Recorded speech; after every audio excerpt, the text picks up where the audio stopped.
Ser funcionaria de casilla.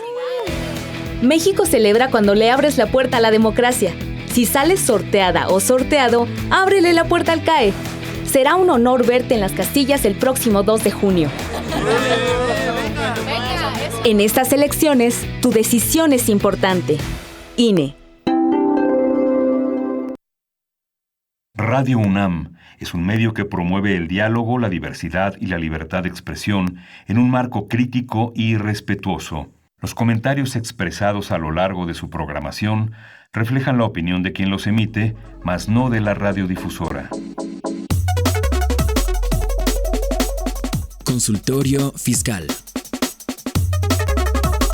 Es un programa de Radio UNAM y de la Facultad de Contaduría y Administración.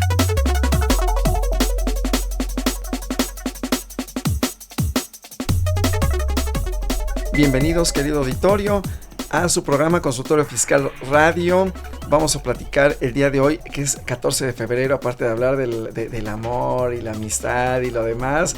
Vamos a hablar, bueno, pues de ese acercamiento que tiene la autoridad con nosotros, también muy afectuoso y muy de cerca, porque vamos a estar hablando este día de la declaración de prima de riesgo.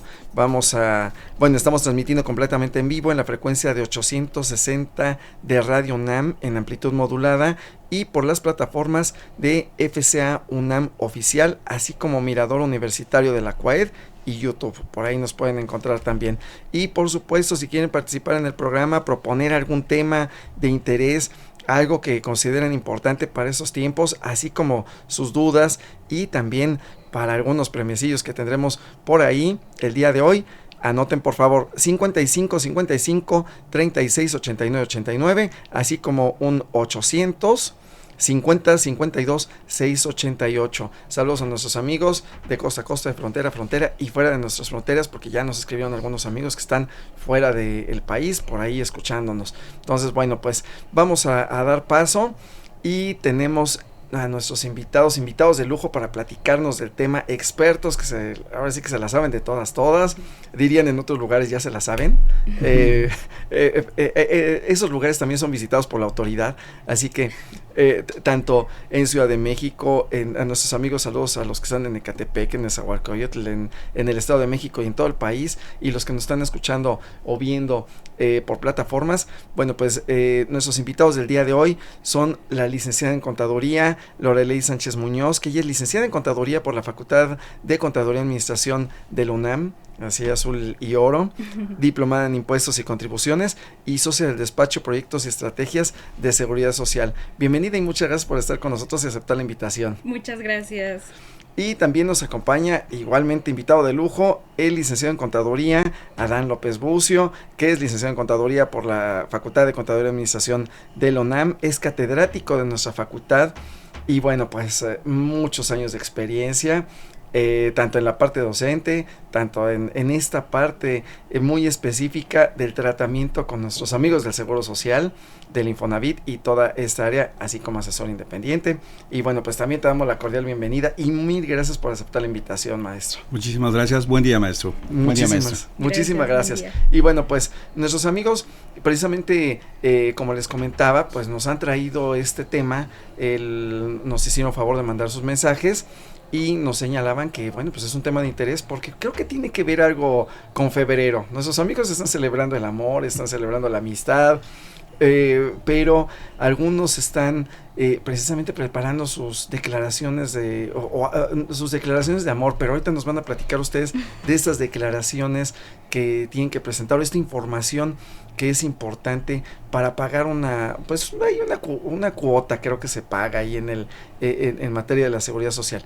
Entonces, empezando por el principio, ¿qué es esto del riesgo de trabajo, maestro? ¿De dónde viene? ¿Por qué se origina? ¿En la ley dónde está? Bueno, bien, la parte fundamental es el artículo 123 de la Constitución Política de los Estados Unidos Mexicanos, ¿no? Que habla de los derechos de los trabajadores. A su vez, nace la Ley Federal de Trabajo. Antes que existiera el Instituto Mexicano de Seguro Social, planteado en el año 1943, ¿Qué pasa? Se crean ramas o ramos del Seguro Social, y estos ramos del Seguro Social, el primero que maneja la ley, independiente en cuestiones de prestaciones en dinero, en especie y demás, es el de riesgo de trabajo. En este riesgo de trabajo, cuando nosotros nos damos de alta en el Instituto Mexicano del Seguro Social, anteriormente había que ir a la subdelegación, actualmente ya no, es directamente con nuestro escritorio virtual, con nuestra firma electrónica del representante legal que esté ligado para ser patrón y al instituto. Cuando nos damos de alta por primera vez, nos damos de alta con un formato que se llama CLEM 01, y en este formato especificamos qué tipo de trabajo tenemos, qué realizamos, nuestras actividades y demás. Aunado a ello, tenemos que autodeterminarnos nosotros mismos en qué clase tenemos. Existen 5 clases en la ley del Seguro Social, 1, 2, 3, 4 y 5. Existe un catálogo de actividades en el Reglamento Único de Afiliación, Riesgo y demás, dentro de la propia Instituto Mexicano del Seguro Social, de la ley del Seguro Social. En él los clasificamos, vemos a qué nos dedicamos, vemos si tenemos transporte, si no tenemos transporte y todo, y nos clasificamos por primera vez. Cuando nos clasificamos por primera vez, vamos a tener una prima de riesgo única, que va a estar en el artículo 73 de la Ley del Seguro Social. Hay 5 clases y nos va a dar un grado medio, nos va a dar un porcentaje de prima.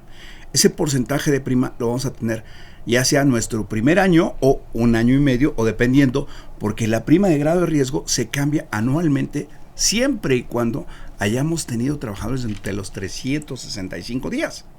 Entonces, si tuvimos los trabajadores durante 365 días, tenemos el derecho de hacer esta famosa autodeterminación de prima de grado de riesgo y poderla cambiar, ¿no? Uh-huh. Que aquí, te digo, al principio son 5 clases. Esas 5 clases, dependiendo de tu giro de empresa, si eres de servicio te vas a la clase 1, si eres construcción te vas a la clase 5, y el grado medio es alto. Hay gente que dice, oye, pero en base a la fórmula que maneja la ley del Seguro Social, en base a siniestralidad y otras cosas, puede llegar a ser muy alta. Es cierto, puede llegar a ser muy alta, pero la propia ley nos indica que solamente va a poder subir un 1% o bajar un 1% año con año al estarla presentando.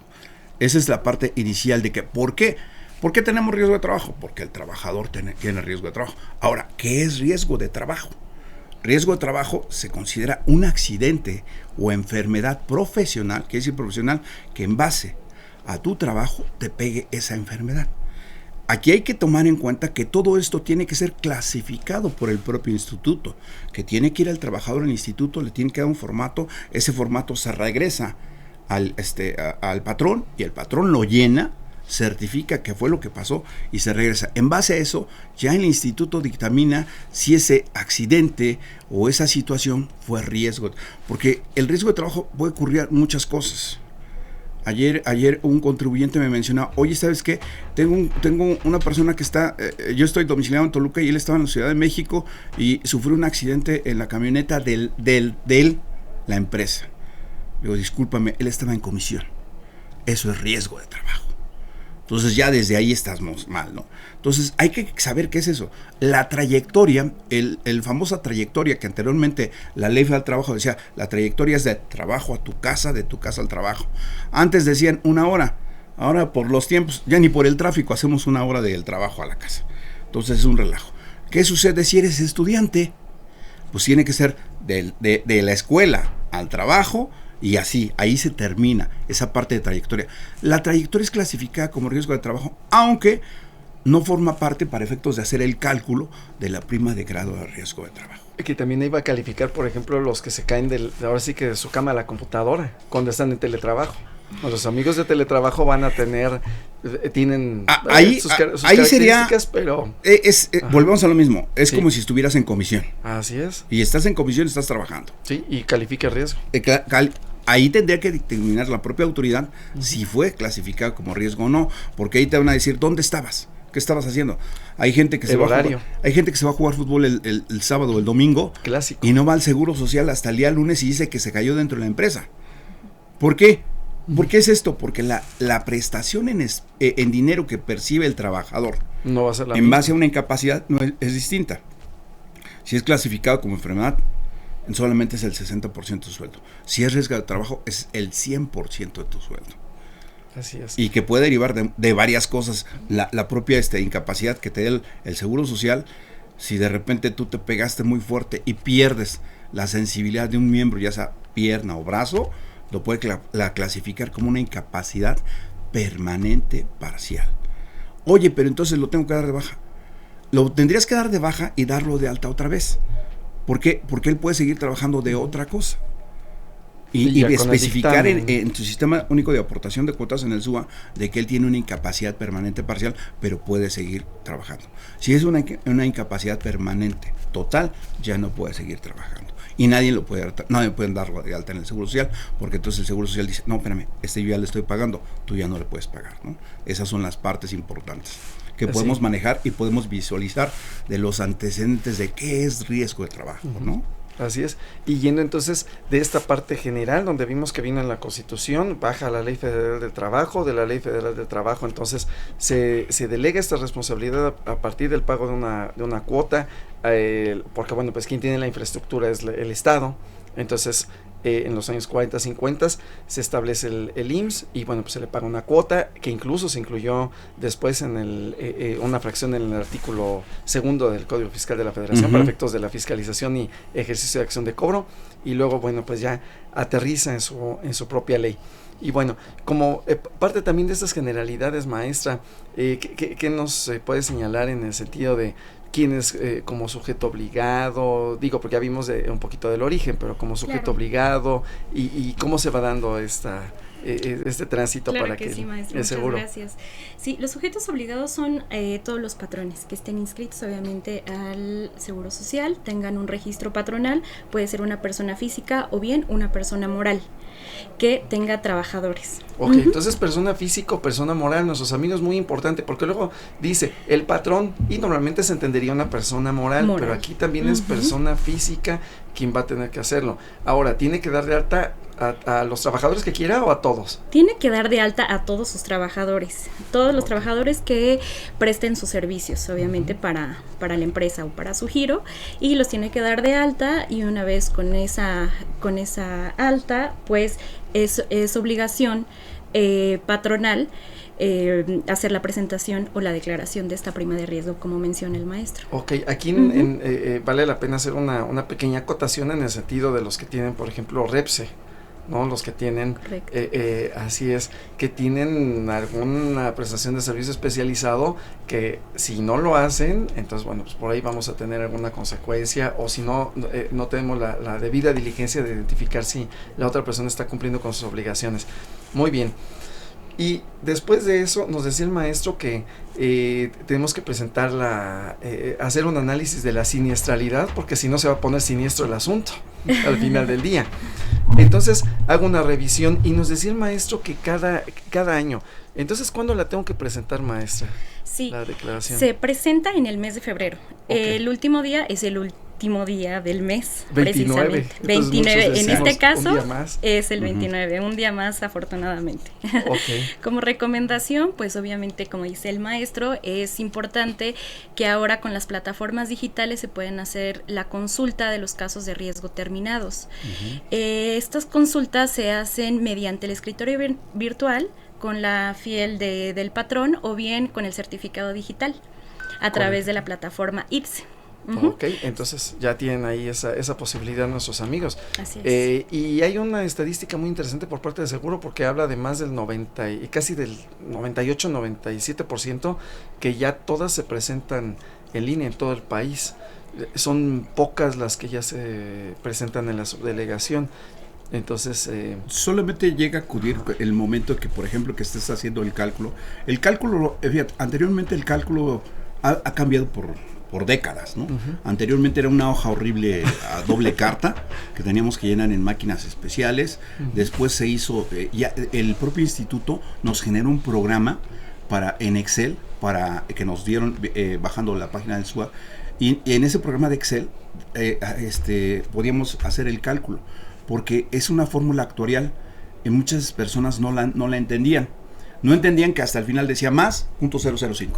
O sea, nunca te podía dar menos, pero no entendíamos muchos que no somos actuarios, porque eso lo es un actuario. Entonces no entendíamos esa fórmula. Nos dieron un programita en Excel en el cual calculábamos, imprimíamos, firmábamos, íbamos al instituto y los llevábamos. En la actualidad es un poquito más sencillo. Tú tienes tu sistema único de aportación de cuotas, que mucha gente ya no lo quiere tener porque tiene el CIPARE o tiene el IPS desde su empresa y piensa que ahí son. No hay que ver las confrontas, hay que hacer, porque ellos no registran todos los movimientos en tiempo y forma.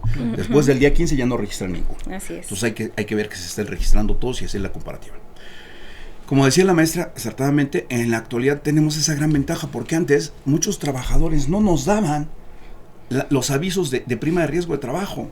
O sea, ellos tenían un riesgo, se lo guardaban y a lo mejor cobraban en el IMSS y seguían cobrando contigo, pero tú no sabías que estaban incapacitados. Eso hay que tener conciencia y hay que tener énfasis en esos puntos de que tú no puedes dejar entrar a trabajar a ningún trabajador que tenga un riesgo de trabajo y que no te traiga su alta. Porque hay muchos que dicen, oye, tengo mi riesgo, pero puedo seguir trabajando porque soy necesario para la empresa. Tú no puedes permitirlo. Entonces, no lo permitas hasta que no traiga su alta. Que, como dice la maestra acertadamente, te vas al escritorio virtual con tu firma o con tus sellos, porque hay de las dos. Porque hay personas que en la actualidad no pueden vincular todavía su firma electrónica a su patrón. ¿Por qué? No lo sabemos. Pero el instituto le dio solución, dice, si no tienes firma electrónica, tienes sellos digitales del IMSS que queremos. Y entonces con ello te vas al escritorio virtual y ahí vas a poder ver los casos terminados de riesgo de trabajo. Bien importante. Solamente entran para efectos del cálculo de prima de grado de riesgo de trabajo los riesgos de trabajo que se terminaron en el ejercicio. Si empezaron el año pasado y no terminaron hasta el 2024, ya no entran para la prima de riesgo. A ver, maestro, póngale fechas para que nuestros amigos lo tengan más claro, por favor. Sí, si empezaron haz de cuenta, tú en octubre tuviste un riesgo de trabajo, uno de tus trabajadores. El 31 de octubre 31 se fue de Halloween. Ajá. En noviembre ya le dieron incapacidad. Del 2023. Noviembre y diciembre. Fueron 61 días. Pero él le dieron 90 días de incapacidad. Entonces se fue hasta enero. Por tal motivo no terminó su prima de riesgo, no terminó su grado de riesgo de trabajo. Y entonces él no entra para el cómputo de esta prima de grado de riesgo. El cómputo es muy fácil hacerlo. Lo único que tienes que hacer tú es ingresar muy bien, es que luego nos regañan los abogados cuando decimos meter, ¿verdad? Sí, ingresar muy bien tus incapacidades en el sistema único de aportación de cuotas, ver el número de la incapacidad, porque aparte, si lo quieres inventar no te deja el SUA, Entonces, pones el folio y pones los días. Y él solito está viendo. Y tienes que ingresar otra vez el sistema único de aportación de cuotas cuando termine el riesgo de trabajo. Es sumamente importante eso. Si no, vamos a perder en ese sentido. Ok. Y aquí también, porque ya empezamos con algunas groserías fiscales, por supuesto. Y bueno, pues un poquito como glosario. Maestra, a ver, le preguntaré y será como de la pregunta rápida. Claro. A ver, SUA. El SUA es el Sistema Único de Autodeterminación. Okay, muy bien, porque ya lo han mencionado. Luego el ITSE. El ITSE es el IMSS desde su empresa. Sí, exactamente. Luego el CIPARE. El CIPARE es un sistema, es un aplicativo también. Ajá. Es un aplicativo en donde se puede consultar la línea de captura para el pago de cuotas. Para el pago de cuotas, el sistema de pago referenciado. El sistema de pago referenciado, el que tenemos para efecto del SAT, también lo creó el IMSS. Así es, sí. Y luego aquí mencionaban de los certificados, y en el sentido de los certificados, el NPIE, que sería el número patronal de identificación electrónica, y luego por el otro lado tenemos, porque dicen la firma. ¿A qué firma es, maestra? La e-firma del SAT, que es, entras con el o ingresas propiamente al escritorio virtual con la e-firma del representante legal. Obviamente debes, con anticipación debes de haber registrado a ese representante legal. Nos han llegado tal vez algunos casos en donde nos preguntan, tengo a mi representante legal, quiero ingresar al escritorio virtual, no puede ingresar. Entonces, ¿qué sucede?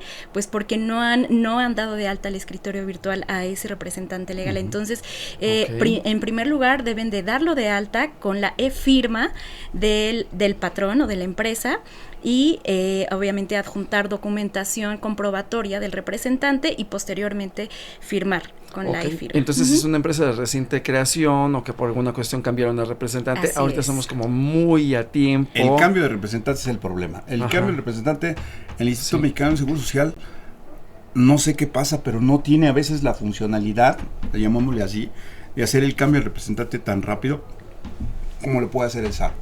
Sí, sí, correcto. Sí, yo les recomiendo que sí, en efecto, como dice el maestro, es más práctico hacerlo vía escritorio virtual, pero también hay ciertas configuraciones que deben de tener sus equipos. O si quieren hacerlo a la antigüita y tener toda su documentación, con mucho gusto pueden acudir a la subdelegación. Obviamente ya no es tan tardado, afortunadamente se tiene que llevar toda una documentación bastante amplia, pero queda en unas 2 horas, y con la entrega es el alta de tu el registro, la nueva tarjeta patronal, tu nuevo certificado digital, si es así si así lo consideras. La tarjeta patronal, que de repente decimos, y sí me dan la tarjeta, o sea, físicamente sí me Pero la ya dan. no es la misma, ya no es la amarillita esa, no. Ahora ya usan papel reciclado. Fíjate que en estricta teoría tú podrías reimprimir tu tarjeta. Sí. Así es. En estricta teoría. En estricta teoría. En práctica no te deja. No te Es deja. muy raro. A mí Sí. alguna vez sí me ha dejado, Pero una o es dos veces. casos, ¿verdad? Si una o dos veces. el alta de registro patronal lo haces mediante escritorio virtual, la puedes descargar. Pero si vas a la subdelegación o es una empresa que se dio de alta en 1995, pues desafortunadamente debes acudir a la subdelegación para que te reimpriman y actualices los datos. Y en teoría tienen vigencia. Así es. Aparte tienen vigencia. Bueno, igual que los certificados del número patronal de identificación electrónica.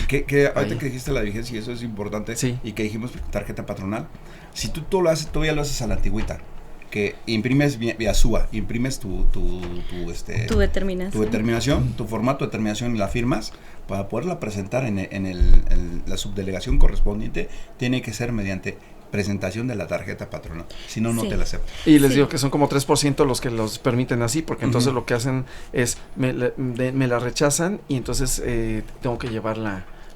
Ya el caso extremo es presentarla por oficialía de partes. Ya es el caso extremo. El caso extremo. Aún así, debe tener sello de autorización por parte de la ventanilla para presentarla. Sí, porque ahorita regresando en un ratito al corte, vamos a platicar precisamente un poquito de las consecuencias de no presentarlo. Claro. Y luego otros documentos por ahí, nos decía el maestro del CLEM 01, que es el de la afiliación. Y luego mencionaste otro maestro que es el que le entregan al trabajador cuando va con su riesgo y se presenta a la empresa y que lo tenemos que llenar, que de repente en algunas subdelegaciones me lo trae lleno a máquina o me lo trae en la computadora. Algunas personas ya lo adecuaron.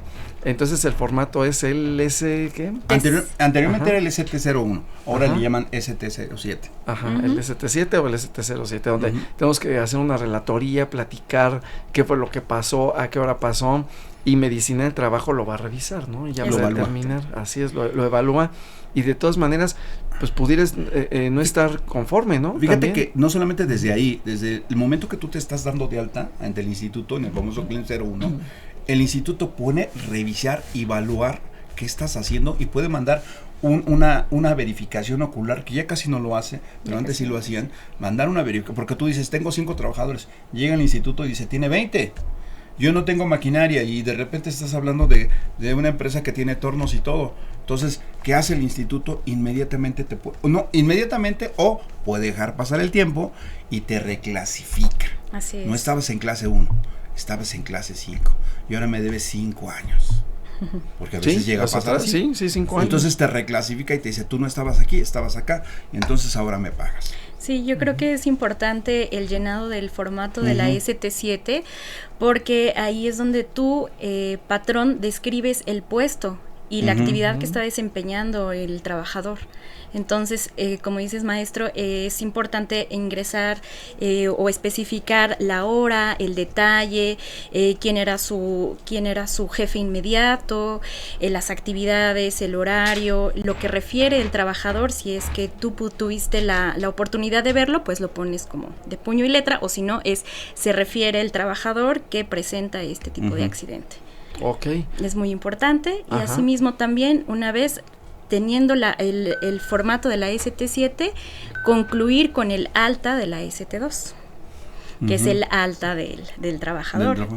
Ok, Que entonces esa es la que en también teoría podemos bajar ya también del escritorio virtual. Así es, sí. Porque el ST7 o 07 se le va a dar al trabajador, pero el trabajador, estamos hablando de los que están debidamente registrados, pero alguien que no esté registrado también va a poder ir, sí, y se lo van a dar, sí. No, y sí va a ir. ¿Qué problema va a ser? Pero acuérdate que ahí en esa parte ya nos van a crear algo que se llama capital constitutivo. Así es. Hasta sentí feo. Sí, sentí feo y es horrible.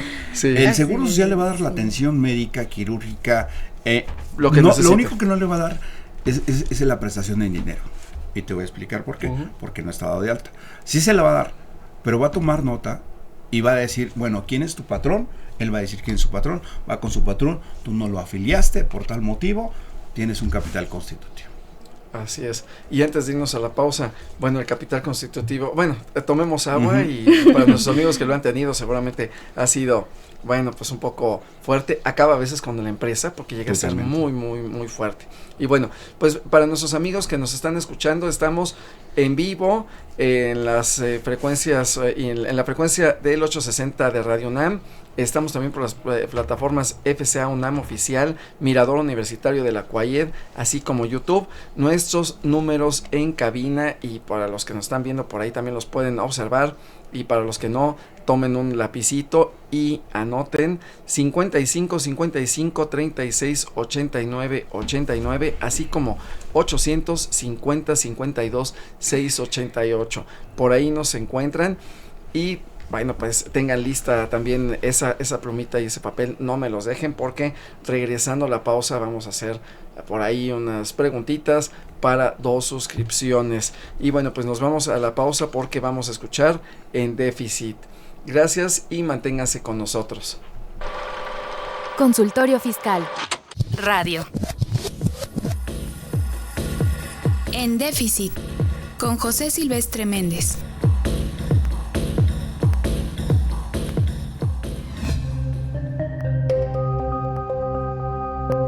Crecimiento económico en México.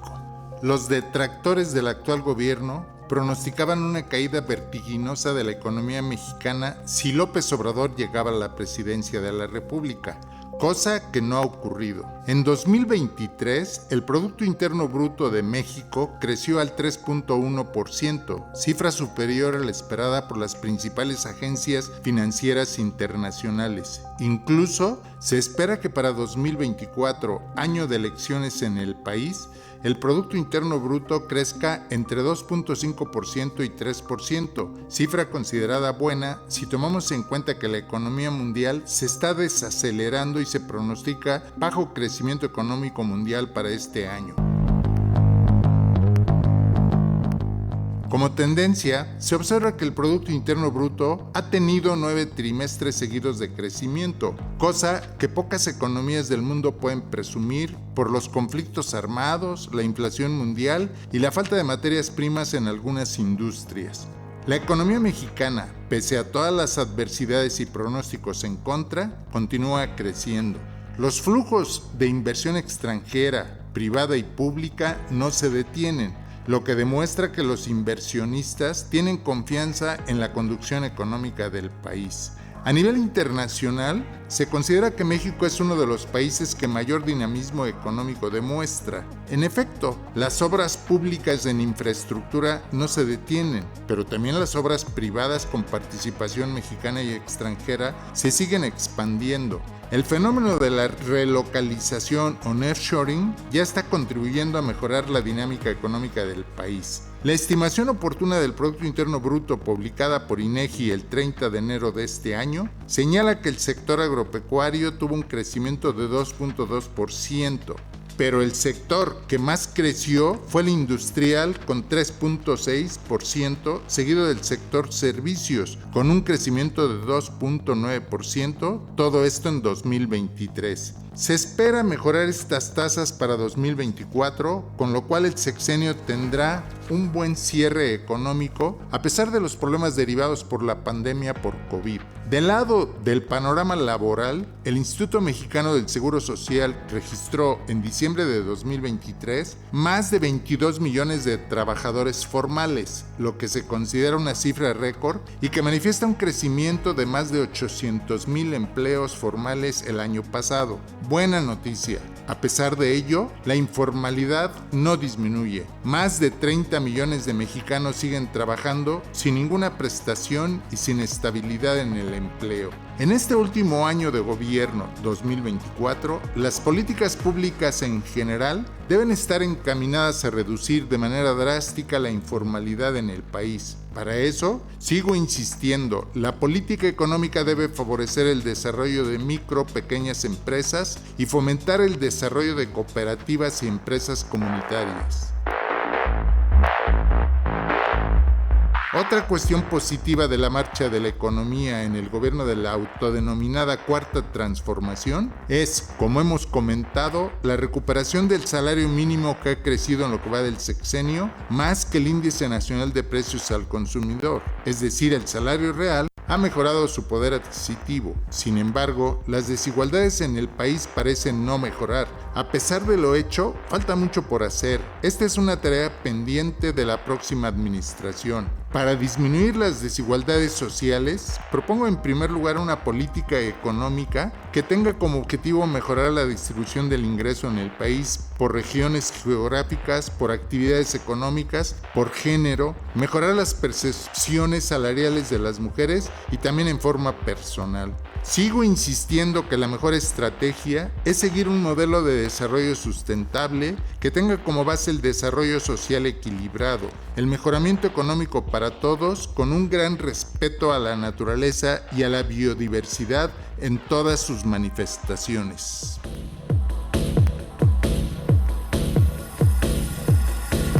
En Déficit, con José Silvestre Méndez.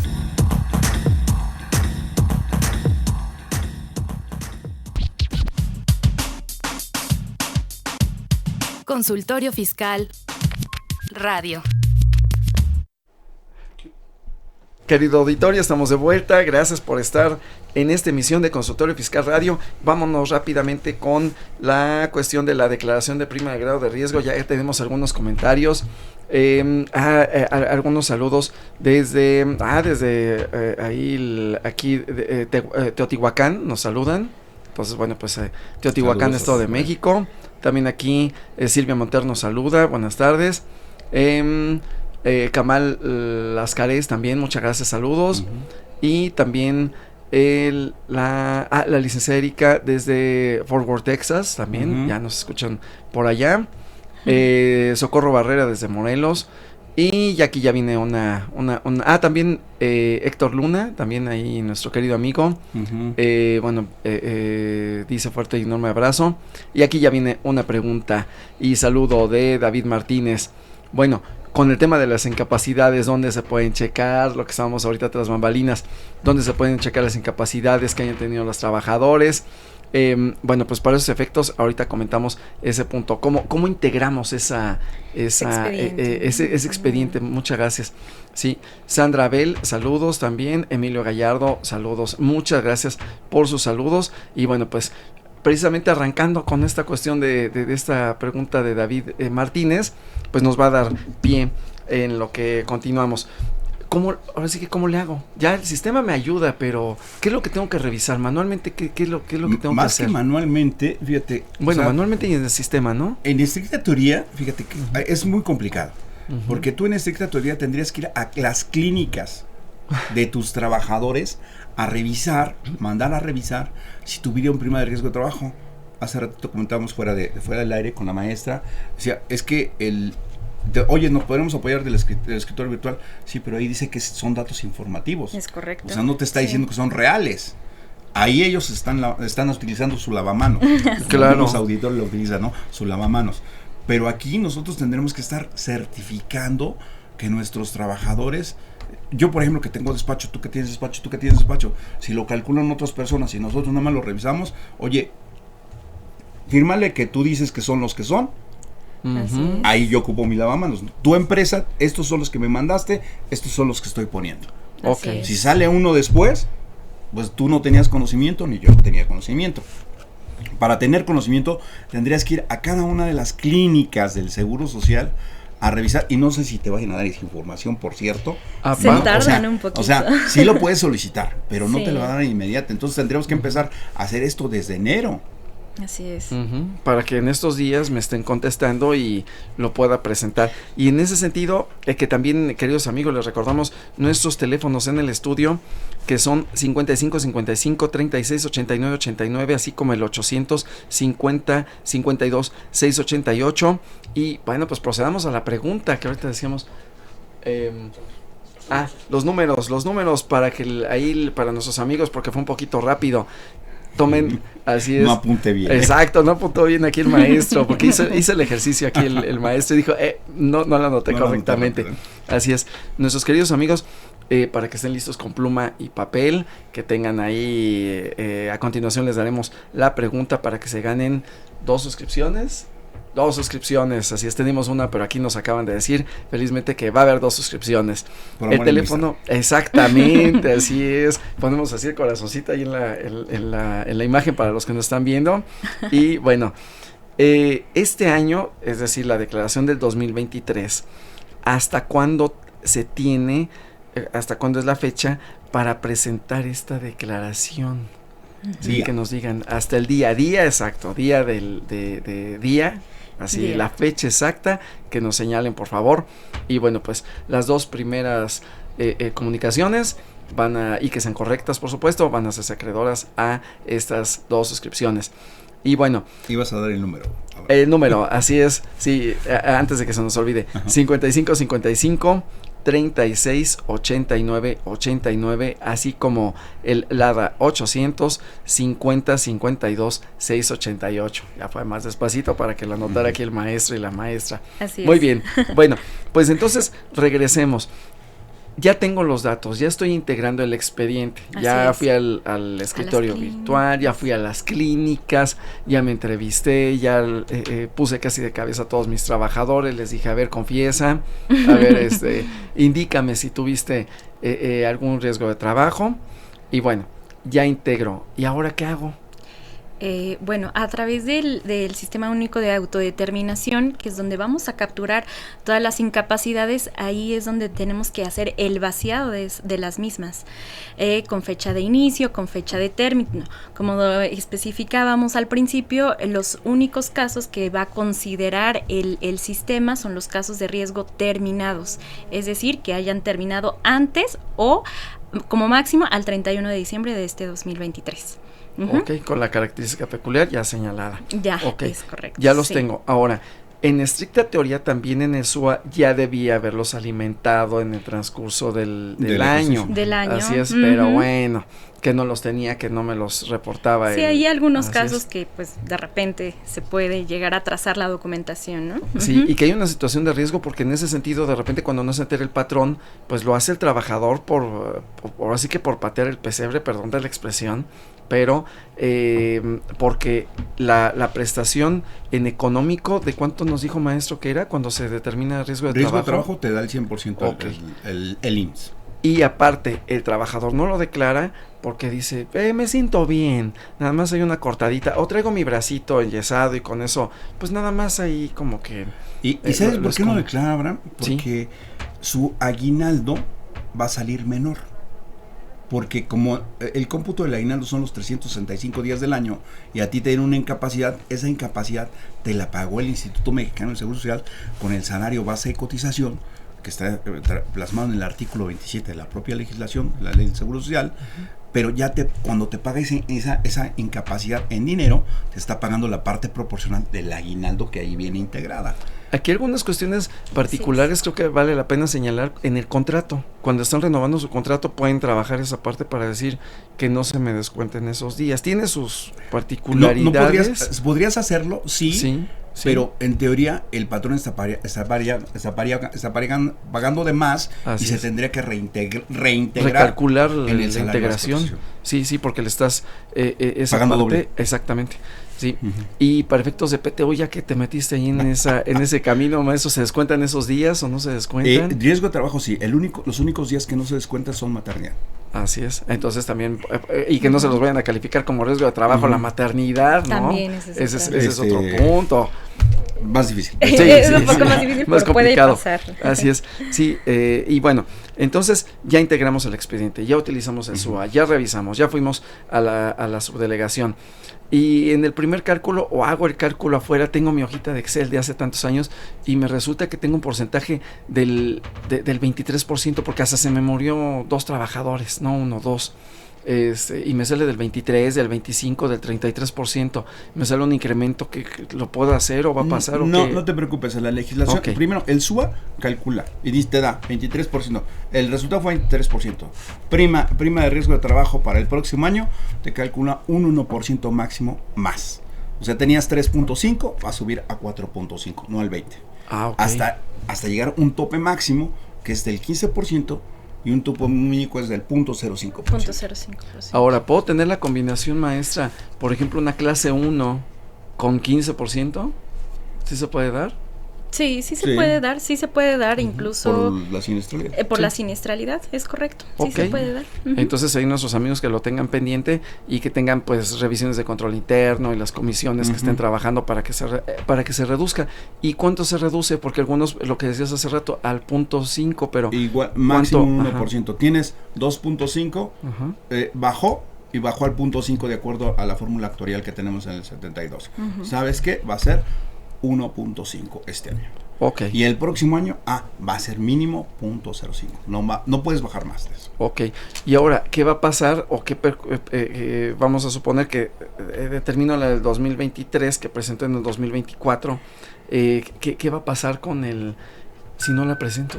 Lo primero, si se me olvida, maestra, ¿qué pasa? Bueno, si se nos olvida, tenemos una multa. Nos va a llegar una notificación a nuestro domicilio fiscal con una multa de la omisión de la presentación. Entonces, lo que para empezar. Obviamente conlleva pues la atención administrativa de la multa, el pago, evidentemente, y por otro lado, pues tenemos que hacer la determinación, ¿no? O sea, bueno, el instituto ya te la está determinando porque te dice: oye, no me la presentaste, yo te la determino, soy buena onda, te la determino y pues ya págame con la prima que yo te estoy determinando. ¿Y cuál determina normalmente? La que sale en la fórmula actuarial. Normalmente, o sea, lo que te sale en el SUA, ellos ya lo saben hacer. O sea, bueno, y eso el sistema ya lo hacen, perdón. Eso no lo dijimos, no lo dijimos amigos del Seguro Social. No, o sea, ellos lo hacen, Ajá. la determinan y te la mandan y te dicen, ya no eres esta. Pero recuerda que te la van esa multa y esa determinación te la van a dar por mayo, junio, más o menos. Normalmente por mayo. Entonces tú debes, desde marzo, porque la prima se presenta a más tardar el último, el mes de febrero. Se presenta. ¿Sale? Se presenta en el mes de febrero. Y ya que se presenta en el mes de febrero, ¿a partir de cuándo pagas con esa prima de riesgo? A partir del 1 de marzo. Entonces, si te terminaron la multa y te cambiaron la prima de riesgo, tú tienes que presentar tus complementarias de esos SUAS que pagaste mal, porque pagaste de menos y ahora tienes que pagar esa parte. Y cuidado, porque déjate la multa de la prima de riesgo. De la prima de riesgo. Si tú, recuerda que el Seguro Social no es de los que, como el SAT o como la Tesorería de Finanzas, te manda una invitación, te manda un exhorto. No, ellos te dicen, aquí está lo que me debes y ahora te voy a embargar. Así es. O sea, ellos toman. ¿Y qué va a pasar? La multa por no presentar las contribuciones, las aportaciones de seguridad social, llamadas contribuciones, de acuerdo al Código Fiscal en el artículo 2, por no presentar tus cuotas obrero patronales, asciende hasta del 40% de las aportaciones no presentadas.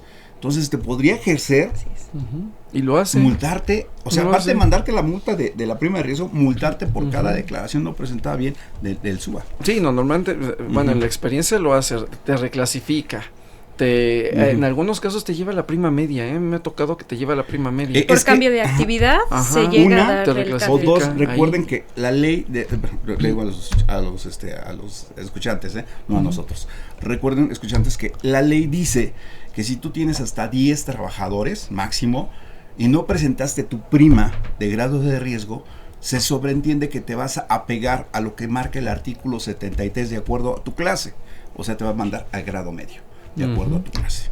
Entonces, por eso te reclasifica el grado medio, porque tienes menos de 10 y no la presentaste, pasa eso. Que también la propia ley dice que no estás obligado. Que no estás obligado. Si tienes la misma, el porcentaje de prima de un lado a otro. Y entonces, en este caso, ¿qué hago?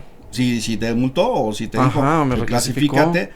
Interponer un medio de defensa, un recurso de inconformidad y decirle no estoy de acuerdo, instituto, porque en tu artículo dices expresamente que no estoy obligado a hacer la presentación de la prima. Porque tengo la misma. Porque tengo la misma. Así es, entonces también no se dejen sorprender por la autoridad, porque en muchas ocasiones, y luego, peor, a mí sí me ha tocado que se aferran, perdón de la expresión, pero también amigos de seguro, si llega el recurso y si procede, bueno, pues, porque llegan y te reclasifican y 2 te cobran en los meses anteriores también el 40%. Pero y si no procede, te dice, de todos modos págame los gastos de ejecución. O sea, por lo menos dame los gastos de ejecución. Por lo menos, sí. Por lo menos, sí. Dice, ya, te acepto todo, pero págame los gastos de ejecución. Sí, bueno, no dame el pachesco. No, en este caso gastos de ejecución. Gastos de ejecución. Que les van a dejar, mucho ojo amigos, les tienen que dejar su comprobante de correspondiente. De pago de gastos Así es. de ejecución. Entonces, correcto. Bueno, decíamos cuánto se debe de incrementar y también la rectificación, hablábamos ahorita un poquito fuera del aire en ese sentido. Ajá, entonces es muy importante hacer la correcta determinación, incluir todos los casos, porque el instituto tiene esa facultad de revisión de la determinación de nuestro cálculo. Él va a hacer un match de su base de datos con lo que nosotros le estamos declarando y obviamente si hay una omisión, pues el instituto no las puede notificar mediante esta rectificación de prima de riesgo, que lo que hablábamos con el maestro es normalmente se presenta en el mes de mayo esa notificación, ¿no? Entonces lo que va a hacer el instituto te va a decir, bueno, tú me declaraste una prima de riesgo, yo considero que es esta otra, tú tienes un plazo de 15 días para interponer un medio de defensa, bien aclararme o bien decirme que sí aceptas, ¿no? Entonces ahí te debes de poner pues atento y decir y verificar que el instituto esté incluyendo de manera correcta y si es el caso en que no está incluyendo o está incluyendo un caso que no es el tuyo, pues ahora sí, irte a pelear, ¿no? Ajá, irte a pelear. No dejar de lado los medios de defensa y así tener los plazos, porque a lo mejor yo estoy en lo correcto y si se me pasa va a proceder, tendré que pagar de los meses anteriores, hacer la reclasificación y luego solicitar los FDIs por la parte que sí corresponda y luego que no se tardan. También ahí encarecidamente a nuestros amigos del Seguro Social, ya ahí vamos, ya lo han agilizado, pero bueno, creo que se puede hacer todavía mucho mejor el envío del CFDI. Y bueno, también creo que nos enfrentamos a otra problemática que antes de irnos a la pausa la habíamos dejado pendiente, el capital constitutivo, y tenemos una pregunta precisamente. Primero, en el capital constitutivo, ¿qué es lo que pasa? Porque se vuelve el cálculo siniestro al final del día, ¿no? El capital constitutivo, tú no dices, generalmente, por ejemplo, mucha gente se apega, inclusive mete escritos o recursos de que, oye, es que la ley marca que yo tengo 5 días para poder afiliar a mis trabajadores. Y aquí dice Adrián Olvera, saludos, una duda, si un trabajador tiene un accidente y no se registró ante el IMSS porque se contaba con los 5 días, procede algún medio de defensa. Es que ese es el problema, maestro. Ese es el problema. Fíjate que en la mayoría de las empresas que ahora asesoramos, nosotros decimos, un trabajador no puede entrar a trabajar, valga la redundancia que estamos haciendo, hasta que esté registrado en el IMSS. Así es. El REPSE que tú mencionabas, el registro especializado de servicios, que tienes que tener en tiempo y forma tus cuotas, porque si no, eres suspendido del REPSE. ¿Qué sucede en ese caso? Si te estás mandando trabajadas a Walmart te dice, dame su alta del IMSS, si no, no entra. Así es. ¿Por qué? Porque ocurre un accidente, va a decir que está trabajando aquí en mi empresa y para mí va a ser el capital constitutivo. Oye, ¿puedo tener esos 5 días? Tiene 5 días. Pero si él entró, o sea, en el despacho, entró, lo contrató, así quédate a trabajar a partir del día de hoy porque necesito mucha chamba. y no está el de recursos humanos. Llega, salió, fue su día, lo que tú quieras. Lo va a registrar hasta el día siguiente. ¿Qué sucede si esta persona va caminando, se tropieza y se rompe el pie? Riesgo de trabajo. Es riesgo de trabajo. No te exime. No te exime. Te da 5 días, más nunca te dice que tienes 5 días. O sea, no es lo mismo. Y en ese sentido, no hay recurso que te ampare, ¿eh? No hay recurso que te ampare. No hay recurso. Oye, es que yo tenía 5 días para darlo de alta. Sí, pero ocurrió el accidente. Y es de trabajo. Y está en su trabajo y ya está trabajando. Tú no lo registraste. Entonces, ¿qué es lo que tienes que hacer? Mandarlo al Seguro Social. Y el Seguro Social te va a cobrar todo. La atención médica, hospitalaria. Y todo como si fuera más caro que el hospital más caro que existe en la Ciudad de México. Así es, se vuelve... Sí. Por no decir nombres, ¿no? Sí, por claro. no dar comerciales. Así es. Y en ese sentido la ley también contempla una situación, lo puedo yo dar de alta en el día cero, si me permiten la expresión, un día antes de que ingrese a trabajar. Hijo, es bien complicado, ¿no, maestra? Es muy complicado. Yo te sugiero que lo des de alta, aunque pierdas tú un día como patrón. Sí, también. Que lo des de un día antes que entre a trabajar. Yo te sugiero eso. Sí. Porque en empresas donde hay productividad, donde hay fábricas, preferimos hacer eso, que imagínate, si llega y no se pone, no tiene higiene y seguridad y todo, y no se pone los guantes y se corta una mano, Dios no lo quiera, toquemos madera, pero ¿qué pasa? Ahí el costo es muy alto. Sí, se vuelve muy complicado. Entonces, bueno, aquí ya con tu bolita mágica ya nos ayudaste, maestro. Y bueno, saludos a Puerto Vallarta y Bahía de Banderas, allá Marco Sánchez. Saludos. También, Marco, saludos. Sí, envidia. Sí, qué rico. Qué bonito. Y en 14. Qué bonito. También aquí saludos desde Puebla a María Guadalupe Juárez, ya nos hace favor. Y estamos esperando la respuesta todavía, nuestros queridos amigos. No. Ya le iba a dar hace rato. Sí, así es. A nada, estábamos a nada. Les recordamos nuestros números: 55 55 36 89 89 y la de 800, que es 850 52 688, para la respuesta y también para sus comentarios y temas de interés, algo que quieran que abordemos.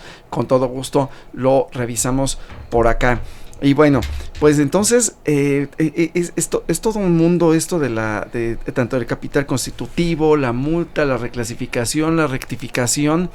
¿Qué más puede pasar? A ver, ¿qué más puede pasar? Y bueno, que pase un perro y que levante la patita, ¿verdad? Levante la patita, correcto. Pero ¿qué más puede pasar, maestro? Yo creo que podríamos ahondar un poco más en el tema de la rectificación, como un poco comentarles a los patrones y a nuestros escuchas que pues sí, que en primera que interpongan los medios de defensa que sean convenientes, y en segunda, una parte muy importante, cuando se tiene interpuesto un medio de defensa, el instituto te dice que pagues con la prima que tú determinaste.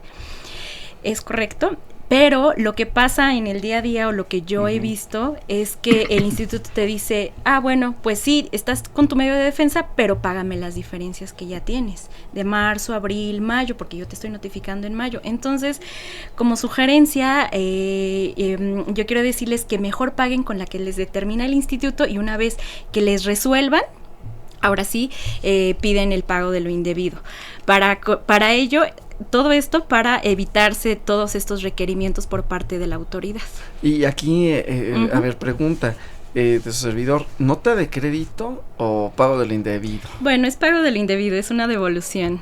Okay. Que normalmente ellos quieren aplicar en esa devolución que tú te lo acredites contra futuras aportaciones. Normalmente esa es la exactamente, salida, sí. es la salida, sí se puede lograr. Sí, sí se logra, evidentemente con todas las pruebas, pero sí es un tip que yo pudiera darles, que durante su trámite legal, durante el tiempo que el instituto resuelva, pueden hacer esa pago para evitar molestias de la autoridad como Fíjate requerimiento. Que tal vez nos pasó un poquito es el que la prima de riesgo se clasifica en base a tus actividades. ¿Qué pasa si yo tengo una empresa que tiene producción, pero también tiene administración? Ok, ¿qué pasa en ese caso? Yo podría tener 2 registros patronales. Uno para el área productiva, que sea clase 3, 4, 5, y una para el área administrativa. Porque si no lo haces, todo es clase 5. Sí. Hay empresas que lo dejan así, ¿eh? Hay empresas que lo dejan así. Porque son 3 administrativos. Y más porque ahora dijeron que, dice la ley que existe algo que se llama registro patronal único. Único que a veces ni siquiera nos lo respeta a nosotros. Anteriormente, hace algunos años, y yo creo que ya no está tan grande, pero aquí mi amigo, no tampoco está tan grande, pero sí un poquito más que la licenciada. No es un antiguo, es clásico. Teníamos que dar de alta registro patronal por subdelegación. Así es, sí. Ahora ya tenemos por zona, ¿no? Distrito Federal, Guadalajara, Monterrey, todo. En pocos lugares o sea, sí es válido el registro patronal único, pero hay que hacer otros trámites. Sí, y aparte de revisar, por ejemplo, si tengo combinación con Ciroc y algún otro tipo de cosas, ¿no? También. Ajá. Y entonces... Que sería un tema interesante para otro día. Sí, por supuesto. Sí, porque es decir que es todo un tema. Y es conjuntamente con REPS. Así es. Exactamente. Sí, entonces, ya lo anotamos aquí para otras de las groserías, ¿no? El análisis de REPSE con la combinación del Ciroc. Y bueno, Michelle Huerta nos manda saludos y seguimos esperando la respuesta, queridos amigos, en este año 2024... en relación al 2023, hasta qué día exactamente se tiene para presentar a más tardar esta declaración de primer grado de riesgo. Así es, queridos amigos. Y bueno, ¿qué otros detalles vale la pena enunciarles a nuestros amigos ya para empezar a enfilarnos a la recta final? Como qué otros detalles, yo creo que cuidar o atender.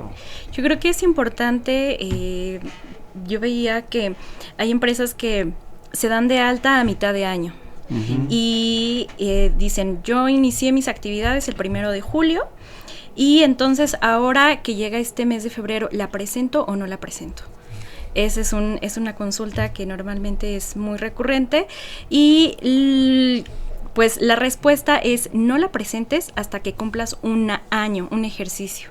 Es decir, del 1 de enero al 31 de diciembre. Entonces, si yo me constituí y me di de alta ante el Seguro Social el 1 de julio del 2023, en este 2024 no la presento porque aún no cubro un ejercicio completo. Entonces, el 24 va a ser mi ejercicio completo y hasta el 2025 hago la presentación de mi prima de riesgo y ahí sí ya tengo la posibilidad de revisar mi siniestralidad durante el ejercicio 2024, mis casos de riesgo y de la prima media bajo abajo a la nueva prima. Ok. Maestro, algunas recomendaciones. Recomendaciones para efectos de IMSS. Chequen por favor su salario base de cotización. Otra y más cosa. Con el famoso factor de integración, ¿no? Que mucha gente lo tiene con las prestaciones mínimas de ley, actualmente 1.0493, pero es del primer año de ejercicio. A partir del segundo cambia. Y el Seguro Social no te va a avisar. A los 5 años te va a revisar y te va a decir tu factor. Y si tienes 1,000 trabajadores, vamos a ver cómo va a ser el trancazo. Ok. Hay empresas que han perdido todo. Hay empresas que han perdido. Sí, porque la empresa, ahora sí que del Seguro Social sí se convierte en siniestro. Así es. O sea, si el SAT nos da pavor, el Seguro Social causa pánico. Así que, pero bueno, para que no nos cause pánico, pues tener todo en orden. Y creo que eso es fundamental, maestro, desde esta perspectiva del salario, o sea, desde el origen, tanto darlos de alta en el primer día, tener el salario bien registrado, clasificar correctamente a la empresa y bueno, pues creo que serían las recomendaciones principales. Así es. Sí, y pagar a tiempo. Esa también es otra. Definitivamente. Y presentar la declaración, bueno, pues ya ahí ahorita que nos contesten, pero es ¿cuándo es? ¿Ya damos la respuesta? Sí, ya. Bueno, tenemos para presentarla el último día del mes de febrero, que es en este caso nos aplica el 29. El 29 de febrero, en este caso. Y bueno, pues queridos amigos, pues hemos llegado al final.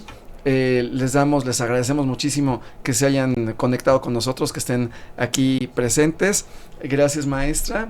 Gracias, sí. Maestro. Y maestro, muchísimas gracias. Al contrario, maestro, gracias. Y bueno, pues los esperamos la semana que entra. Eso es todo por hoy. Los invitamos a que nos sintonicen la siguiente semana con el tema declaración anual de personas morales. El director general de Radio UNAM es Benito Taibo, director de la Facultad de Contaduría y Administración interino es el licenciado Fernando Chiquini Barrios, secretario de Divulgación y Fomento Editorial de la Facultad de Contaduría y Administración, el doctor José Ricardo Méndez Cruz. En los controles, Socorro Montes. En la producción por parte del Departamento de Medios Audiovisuales de la Facultad de Contaduría y Administración, Netzahualcóyotl Jara, Nancy Audelo, Miriam Jiménez, Alma Villegas, Ariel Rojas y Diego Castro. Agradecemos la colaboración en especial de Julio Pérez y José Ramón San Pablo, personal de Mirador Universitario de Coayet también. Y recuerden, nos vemos la siguiente semana. Cuide su salud, pero sobre todo su salud fiscal. Gracias por estar con nosotros. Servidor Abraham Levy les agradece estar con nosotros. Muy buenas tardes y buen provecho. Consultorio Fiscal. Radio.